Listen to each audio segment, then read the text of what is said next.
నూతన జన్మ లేదా రక్షణ అనుభవానికి మారు మనస్సు అనివార్యము.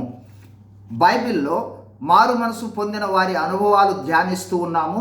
వీరి అనుభవాలు మనలను మరియు మన మారు మనసు అనుభవాలను మరింత లోతుల్లోనికి నడిపించగలవు. ఈరోజు పేతురు పొందిన మరో మారు మనసు అనుభవాన్ని చూడబోతూ ఉన్నాం. శిష్యులలో పేతురు ప్రధానుడిగా చెప్పవచ్చు.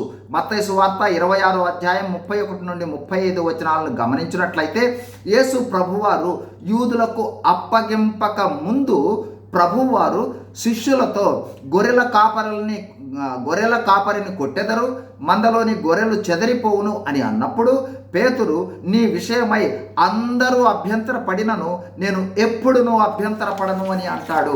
వెంటనే ప్రభువారు పేతురును చూచి, ఈ రాత్రి కోడి కోయక మునుపే నీవు నన్ను ఎరగనని ముమ్మారు చెప్పెదవు అని అన్నారు.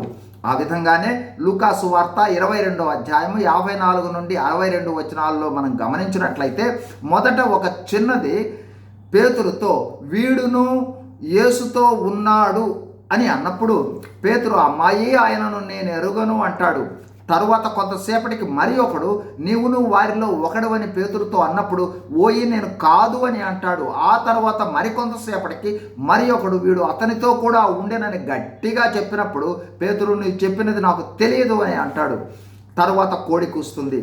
అయితే గమనించవలసినది, పేతురు బొంకిన తరువాత లూకా సువార్త 22:61లో ప్రభు పేతురు వైపు చూస్తాడు.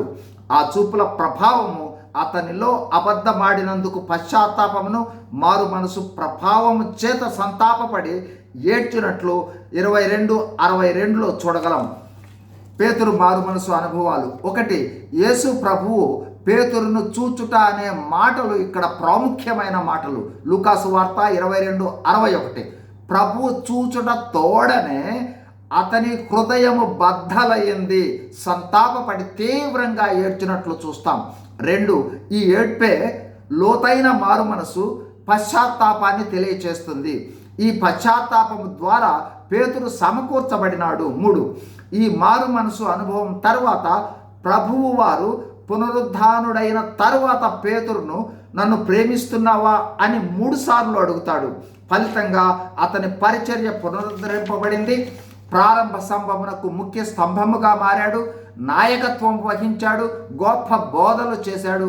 చివరిగా యేసు ప్రభు వారి కోసం హతసాక్షి కూడా అయ్యాడు. God bless you. Thank you.